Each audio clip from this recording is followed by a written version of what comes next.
안경환 후보자를 비롯해 최근 인사검증 문제와 관련된 사실들을 확인할 필요가 있습니다. 사드 배치와 관련해서 가만히 계세요. 내가 서해보니까 가만히 계세요. 말씀드리겠습니다. 문재인 정부의 안보 인식과 안보 행보를 보고 있자니 국민의 한 사람으로서 너무나 걱정이 됩니다. 문재인 정부가 출범한 지 한 달 정도가 지났는데 벌써 북한이 모두 5차례에 걸쳐 미사일 발사를 강행하고 있습니다. 사드 보고 누락을 둘러싸고 국방부 장관과 불필요한 사드 배치 진실게임을 벌이는 동안 한미 동맹의 신뢰는 금이 가고 국민들은 안보 불안의 위협을 느끼고 있습니다. 북한은 무인기를 내려보내 사드 기지 상황을 정밀히 탐지하고 있으며 민간단체와 주민들이 한계 차로를 막고 사드 배치 지역으로 가는 군사용 차량 검문하는 무법천지의 대상이 되고 있습니다. 제가 이렇게 얘기하면 안 돼요. 대한민국 상황이 북한의 무인 정찰기에 뻥 뚫리고 국가 안보를 위한 군사시설인 사드 기지는 일부 세력에 의해 꽉 막혔는데 왜 문재인 대통령과 청와대는 이러한 일들에 대해서는 아직까지 이런 방법조차 없는 겁니까? 주민들이 군 차량을 검문하고 있습니다. 공권력이 민간 세력에 물리적으로 굴복되는 사태는 매우 심각한 일이라는 상황인식이 있긴 한 겁니까? 당면한 안보 문제는 국민의 안전을 지켜야 할 막중한 책임을 지고 있는 대통령이 대통령으로서의 책임을 방기한 엄중한 사태입니다. 또한 문재인 대통령의 외교안보 특보는 입만 벌리면 우리나라 외교와 안보에 지대한 영향을 미치는 폭탄 발언을 마구 내뱉고 있습니다. 이번이 대체 몇 번째입니까? 한 번은 실수라고 하더라도 같은 행동이 반복되면 그건 명백한 의도가 있는 것 아닙니까? 문 특보는 더 이상 대한민국의 외교와 한미관계에 흠을 내지 말고 자진해서 사퇴하시기 바랍니다. 특히 문정인 특보의 워싱턴 발언을 사전에 알고 있음에도 불구하고 게이지는커녕 개인의 아이디어로 치부해서 논란을 방치한 만큼 이러한 일련의 사태에 대해 정의용 안보실장은 모든 책임을 지고 그 자리에서 내려오시기 바랍니다. 저는 그 자리에 있을 자격이 없다고 생각합니다. 이상입니다. 자, 제가 의사진행 발언을 한 게 아닙니다. 발언을 하라고 말씀하셔서 발언했기 때문에 누가 의사진행 발언을 했어요? 그때 오셨었어요? 당신 뭐하러 처리가 이거? 자, 조용히 해서. 늦게 와가지고 뭐하는 거예요? 자, 발언하고 있는데 무슨 일을 하는 거야? 자. 아니! 먼저 하지 마세요, 이렇게! 딱 치고 얘기하지 말라고요. 그리고 의사진행 발언이 아닙니다. 누가 의사진행 발언이래? 아니, 위원장께서 말씀을 하라고 얘기하셨는데 늦게 들어가서 듣지 못하고 누가 의사 발언을 해? 민경우 의원, 얘기하지 마세요. 가만히 계세요. 네. 자, 이 사회는 내가 보고 있으니까 조금 이따 얘기하세요. 제가 사회 보고 좀 들어보고 하세요. 네? 네. 예, 저는 표창호야입니다. 예, 조홍철입니다. 우선 아까 존경하는 김선동 의원님 말씀 조금 정정하고자 하는데요. 사실관계가 좀 잘못돼서 지금 이 정부는 인수위가 없어가지고 뭐 힘들다 그러니까 그거 아니다. 지금은 민정수석이 실질적으로 기능을 다 할 수 있는데 인수위 때는 그런 권한이 없어가지고 아무것도 못한다. 오히려 지금이 낫다 이렇게 말씀하셨습니다. 근데 제가 직접 뽑고 두고 경험한 바에 의하면은 박근혜 정부 인수위 때는 그때는 저기 삼성동 금융위원회에는 인수위가 있었지만 지금 저 통일동 금감원연수원 거기에는 당선인 비서실이 있었습니다. 거기에 정무팀이라고 있었고요. 정무팀장이 이정현 지금 의원님이십니다. 거기다가 이명박 정부에서 인사검증을 담당했던 행정관들이 파견 나와서 실제로 검증 업무를 담당을 했고 그 검증에 따라서 인선을 했다는 그런 말씀을 좀 드리고 그건 좀 제가 말씀드리고자 합니다. 그렇기 때문에 인수위가 없었다 그래 힘들다 정말 힘듭니다. 왜냐하면 박근혜 정부 때는 같은 정당에서 대통령이 대수를 달리하면서 그렇게 됐죠. 이명박 정부에서 박근혜 정부로 넘어갔습니다. 인사 관련 자료 같은 게 다 인계가 됐습니다. 그렇지만 지금 현재 박근혜 정부 청와대는 몇 달 동안 파쇄기를 수십 대 동원해서 다 갈아버렸고 또 DB도 디가우징 했다고 합니다.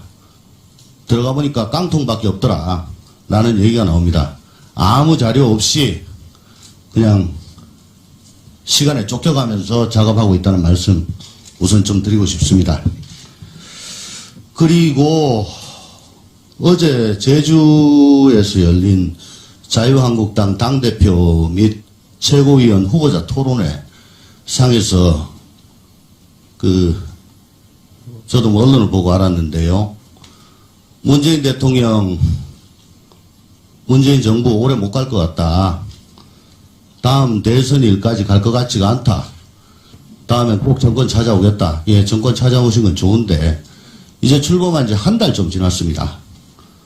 근데 벌써부터 이건 임기를 채우지 못하고 무슨 외부적 요인에 의해 가지고 중도에 하차할 것 같은 그런 말씀을 하셨다. 참으로 놀라지 않을 수가 없습니다. 문재인 정부가 됐건 그 어떤 정부가 됐건 대한민국 국민들은 현 정부가 성공한 정부로 남기를 그렇게 역사에 기록되기를 원할 겁니다. 왜냐하면 그래야지만이 대한민국이 발전하고 국민이 행복하기 때문이다. 여도 야도 대한민국이 발전하고 국민이 행복하는 것에서는 똑같다고 봅니다. 그런데 시작한 지 한 달밖에 안 되는 그런 정부에 대해서 악담에 가까운 말씀을 퍼붓는 걸 보고 과연 문재인 정부가 잘 되기를 원하는 건지 의심하지 않을 도리가 없습니다. 한 말씀 더 드리면 국회에는 저는 뭐 초선이 잘 모르지만은 그래도 견눈으로 지켜본 바에 의하면 관행이란 게 대단히 중요하다고 들었습니다. 그동안에 민주화된 이후에 운영위는 집권 여당에서 위원장을 담당하는 것이 확립된 관행이라고 저는 알고 있습니다. 그 이유는 안정적인 국정운영을 위해서 그렇다고 얘기 들었습니다. 제1당이 문제가 아니고 여당이냐 아니냐에 따라서 위원장이 결정되었다고 얘기를 들었습니다. 실제로 13대 국회 이후 민주화가 된 13대 국회 이후에 운영위원장 전부 다 집권 여당이었다고 알고 있습니다. 물론 중간에 정권교체기 혹은 전반기 후반기고 남은 한 두세 달 동안 그때는 뭐 바꿀 실익이 없기 때문에 그냥 두세 달 정도 간 적은 있습니다만은 지금은 1년 이상 한참 남아있는 상황입니다. 안정적인 집권 국정 운영을 위해서는 우리 운영위가 정상적으로 운영이 돼야 되겠고 그를 위해서는 국회의 관행에 따라야 될 것 아닌가 라고 생각합니다. 실제로 20대 전반기 원구성 당시에 새누리당에서는 책임 있는 여당으로서 국회 운영위와 운영위를 여당이 맡아야 된다. 강력하게 주장을 하셨습니다. 그때 제1당은 우리 더불어민주당이었음에도 불구하고 그래서 거기에 동의를 했습니다. 정진석 원내대표, 김도욱 원내수석 부대표 전부 다 그렇게 말씀하셨고 우리 더불어민주당에서도 제1당임에도 불구하고 국회 관행을 중시해서 양보를 한 걸로 알고 있습니다. 이제 1년 이상 지금 남아있는 상황에서 문재인 정부의 성공과 안정적인 국정 운영 그리고 우리 운영위의 원활한 진행을 위해서 위원장님께서 한번 마음 열고 허심탄회하게 생각을 해주시기를 부탁드립니다. 이상입니다. 네, 수고하셨습니다. 송석준 의원. 네, 오늘 이렇게 또 오랜만에 운영이 이렇게 갖게 돼서 기쁘게 생각합니다. 오늘 새로 운영위원 선임되신 분들 축하드립니다.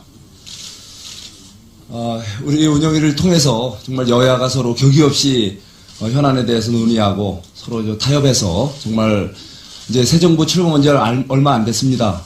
우리 이제 한 달 이제 열흘 됐는데요. 새 정부의 성공, 국민들을 위해서 정말 저도 기대하지 않습니다. 하지만 요즘 상황이 너무 좀 안타까운 생각이 듭니다. 새 정부 인사가 만사라고 했습니다. 정말 훌륭한 분들이 우리 내각에 선임되고 또 특보, 특별보좌관 이런 분들이 정말 대통령을 잘 모실 수 있는 분들이 같이 잘 이제 인선이 돼서 좀 대한민국호가 빨리 안정을 되찾고 정상 항해를 했으면 싶습니다. 하지만 요즘 인사청문회를 통해서 나타나는 여러 가지 현상들을 보면 너무 안타까운 생각이 듭니다. 예, 그래서 특히 뭐 이런 와중에도 지금 우리 대내외 환경은 너무나 어렵지 않습니까? 잘 아시는 대로 북한은 정말 새 정부 들어서 정말 대화를 강조하고 북한의 입장을 누구보다도 잘 이해하고 정말 여러 가지 유화적인 모습을 보이는 새 정부에 대해서도 아랑곳 않고 그야말로 매주 도발을 일삼지 않습니까? 바로 이러한 현실. 거기에다가 또 우리 정말 제대로 검증이나 참 받지도 않는 우리 안보, 외교안보 통일특보라는 분은 그야말로 미국 현장에 가서 한미동맹을 근본적으로 근간을 흔드는 아주 위험천만한 발언을 하는 현실을 보고 저는 정말 안타깝게 이를 데 없습니다. 바로 이러한 문제, 새 정부의 성공적인 출범을 위해서도 우리 운영위원회를 통해서 정말 우리 제대로 대통령 비서실에서 제대로 대통령을 보필하는지 그걸 한번 점검하고 또 여기서 좋은 지적을 하는 거 저는 좀 필요하다고 생각을 합니다. 그런 의미에서 오늘 너무 흥분하지 마시고 이렇게 차분하게 대화 나누시면서 우리 대통령 비서실이 좀 정상적으로 작동될 수 있도록 같이 좀 지혜를 보았으면 싶습니다. 저는 어제 우리 미국 대학생 오토 원비어가 사망했습니다. 북한에 억류된 지 1년 6개월 만에 그야말로 혼수 상태인 상태로 풀려나서 이렇게 일주일 만에 사망하는 안타까운 상황이 발생했습니다. 이러한 문제, 그동안 우리가 북한 문제를 어떻게 볼 것이냐 다시 한번 근본을 생각하게 되지 않습니까? 이번에 뭐 문정인 특보께서는 그야말로 한미 관계를 근본적으로 재검토할 수 있다. 그러면서 마치 북한의 현실을 모든 것을 그야말로 수용할 수 있는 것처럼 얘기를 합니다. 북한의 핵개발, 미사일 개발 상당 수준에 와 있습니다. 그야말로 우리 수준을 넘는 우리를 직접적으로 위협할 수 있는 수준입니다. 그것을 우리가 그야말로 수용하기는 너무 어려운 상황입니다.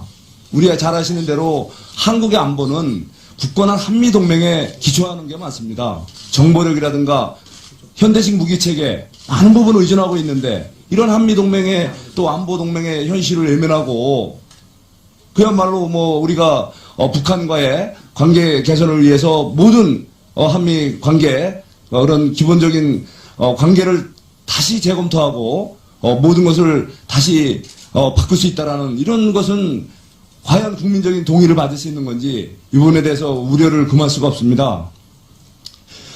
지금 북한의 그 인권 상황 정말 심각하지 않습니까? 이 도발 위협뿐만 아니라 지금 이미 북한에 억류 중인 우리 한국인들이 벌써 우리 국민은 6명, 그 다음에 한국계 외국인이 4명, 포함해서 10명이 지금 억류되어 있고요. 이뿐 아니라 6.25 전쟁 납북자 10만여 명이 아직도 북한에 고통을 받고 있습니다. 거기다가 500여 명의 국군포로 또 정전협정 체결 이후 북에 납치된 510여 명의 억류자 이런 분들이 지금 고통받고 언제 어떤 식으로 제2, 제3의 오토 윈비어가 될지 좀 알 수 없는 상황 아닙니까? 자, 우리 이런 상황에서 정말 북한을 냉철하게 직시를 하고 우리 굳건한 안보관, 대북관을 갖고 정말 우리가 새 정부가 새로운 제대로 된 인선 통해서 국민들을 좀 안심시켜야 된다는 생각을 합니다. 최근에 북한의 무인기가 그야말로 우리 대한민국 구석구석을 무인지경으로 유린하고 들어가고 있다는 걸 우리가 확인했지 않습니까? 다행히 그게 추락을 해서 사드 우리 현장을 찍은 사진이 우리가 알게 됐지만 우리가 알지 못하는 무수한 도발 그리고 우리 그야말로 국토 내부에 깊숙이 침투해서 다양한 정보 수집 어떤 행위를 했는지 정말 끔찍합니다. 바로 이런 직접적인 도발을 보고도 우리 새 정부 너무 아닌가 싶습니다. 지금 우리가 안보 문제가 직접적으로 이렇게 의협을 받고 더구나 한미동맹이 크게 흔들려서 앞으로 어떤 위기상황이 올지 모르는데 지금 우리가 냉각기 운운하는 것은 너무 아니한 생각이 아닌가 싶습니다. 우리 다시 한번 이 자리에 함께 하신 여야 의원님들 같이 좀 지혜를 모아서 새 정부가 잘 우리 성공할 수 있도록 우리 같이 한번 잘못된 것은 솔직히 시인하고 잘못된 것은 과감하게 지적해서 우리 한번 제대로 된 우리 인사 청문회 한번 하고 우리 새 정부의 내각이 구성될 수 있도록 하는 것이 특히 우리 운영위의 책임이 아닌가 싶습니다. 고맙습니다. 수고했습니다. 안경환 본부장을 비롯해 최근 인사 검증 문제와 관련된 사실들을 확인할 필요가 있습니다. 사드 배치와 관련해서 가만히 계세요. 내가 서해보니까 가만히 계세요. 말씀드리겠습니다. 문재인 정부의 안보 인식과 안보 행보를 보고 있자니 국민의 한 사람으로서 너무나 걱정이 됩니다. 문재인 정부가 출범한 지 한 달 정도가 지났는데 벌써 북한이 모두 5차례에 걸쳐 미사일 발사를 강행하고 있습니다. 사드 보고 누락을 둘러싸고 국방부 장관과 불필요한 사드 배치 진실게임을 벌이는 동안 한미 동맹의 신뢰는 금이 가고 국민들은 안보 불안의 위협을 느끼고 있습니다. 북한은 무인기를 내려보내 사드 기지 상황을 정밀히 탐지하고 있으며 민간단체와 주민들이 한계 차로를 막고 사드 배치 지역으로 가는 군사용 차량 검문하는 무법천지의 대상이 되고 있습니다. 제가 이렇게 얘기하면 안 돼요. 인사에서 왜 대한민국 늦게 들어와서 상황이 무슨 소리야? 북한의 하세요. 제가 사회 보고 좀 얘기 들어보고 하세요. 네. 예, 저는 표창호야입니다. 예, 조홍철입니다. 우선 아까 존경하는 김선동 의원님 말씀 조금 정정하고자 하는데요. 사실관계가 좀 잘못돼서 지금 이 정부는 인수위가 없어가지고 뭐 힘들다 그러니까 그거 아니다.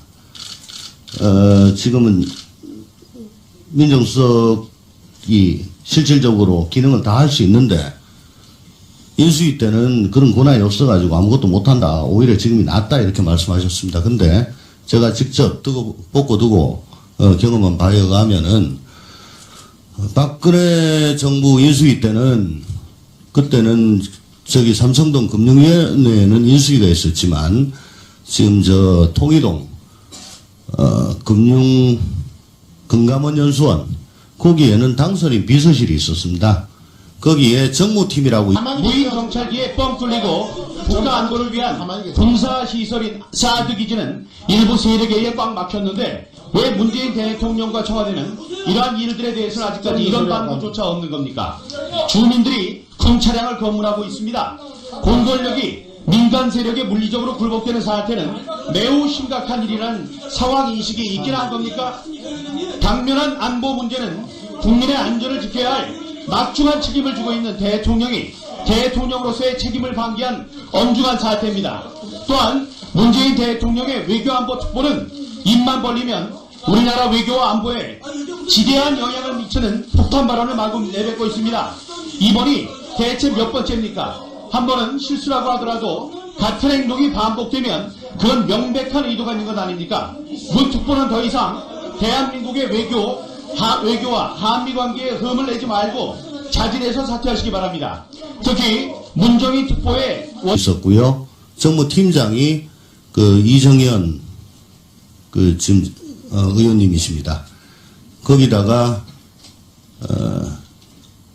이명박 정부에서 인사검증을 담당했던 행정관들이 파견 나와서 실제로 검증 업무를 담당을 했고 그 검증에 따라서 인선을 했다는 그런 말씀을 좀 드리고 그건 좀 제가 말씀드리고자 합니다. 그렇기 때문에 인수위가 없었다 그래 힘들다 정말 힘듭니다. 왜냐하면 박근혜 정부 때는 같은 정당에서 대통령이 대수를 달리하면서 그렇게 됐지요. 이명박 정부에서 박근혜 정부로 넘어갔습니다. 인사 관련 자료 같은 게 다 인계가 됐습니다. 그렇지만 지금 현재 박근혜 정부 워싱턴 발언을 사전에 알고 있음에도 불구하고 게이지는커녕 개인의 아이디어로 치부에서 논란을 방치한 만큼 이러한 일련의 사태에 대해 정의용 안보실장은 모든 책임을 지고 그 자리에서 내려오시기 바랍니다. 저는 그 자리에 있을 자격이 없다고 생각합니다. 이상입니다. 자, 제가 의사진행 발언을 한 게 아닙니다. 발언을 하라고 말씀하셔서 발언했기 때문에 누가 의사진행 발언을 했어요? 그때 오셨었어요? 당신 자, 뭐하러 처리가 이거? 자, 조용히 해서. 늦게 와가지고 뭐하는 거야? 자, 발언하고 있는데 무슨 일을 하는 거야? 자. 아니! 먼저 하지 마세요, 이렇게! 딱 치고 자. 얘기하지 말라고요! 그리고 의사진행 발언이 아닙니다! 자. 누가 의사진행 발언이래? 자. 아니, 자, 위원장께서 말씀을 하라고 얘기하셨는데, 늦게 민경 들어와서 의원. 듣지 못하고, 누가 의사 발언을 해? 민경 의원. 얘기하지 마세요. 가만히 계세요. 네. 자, 이 사회는 내가 보고 있으니까 조금 이따 얘기할게요.